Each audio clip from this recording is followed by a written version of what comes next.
প্রধান উপদেষ্টা ডক্টর মোহাম্মদ ইউনূস পদত্যাগ করবেন না। প্রধান উপদেষ্টার বিশেষ সহকারী প্রকৌশলী ও প্রযুক্তিবিদ ফয়েজ আহমদ তৈয়ব বিষয়টি নিশ্চিত করেছেন। শুক্রবার নিজের ফেসবুক ভেরিফাইড প্রোফাইলে এক পোস্টে তিনি একথা জানান।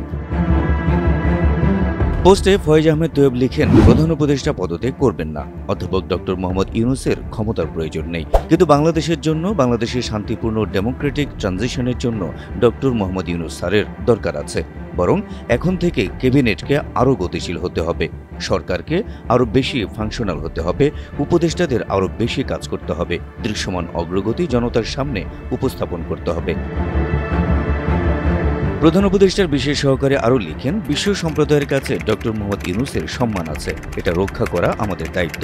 আমি মনে করি সরকারকে এখন থেকে রাজনৈতিক দলগুলোর সঙ্গে আরও নিবিড়ভাবে আলোচনায় বসতে হবে, বিভিন্ন বিষয়ে তাদের মতামত চাইতে হবে, কোনো ধরনের বিচ্ছিন্নতা কাম্য নয়।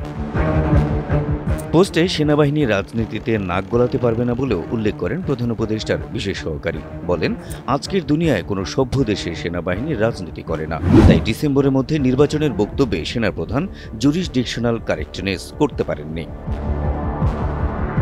ফয়েজ আহমেদ তৈয়ব তার পোস্টে লিখেন, সব দরকারি প্রস্তুতি শেষ করে নির্বাচন এপ্রিল-মের মধ্যেই অনুষ্ঠিত হবে বলেই আশা করি। এ সময় সকল যৌক্তিক সংস্কার সম্পন্ন করতে হবে জুলাই সনদ। পোস্টে আসছে জুলাই-আগস্ট জাতীয়ভাবে 2 মাস জুলাই গণ-অভ্যুত্থানের 1 বছর পূর্তির উদযাপন করার কথাও জানান প্রধান উপদেষ্টার এই বিশেষ সহকারী।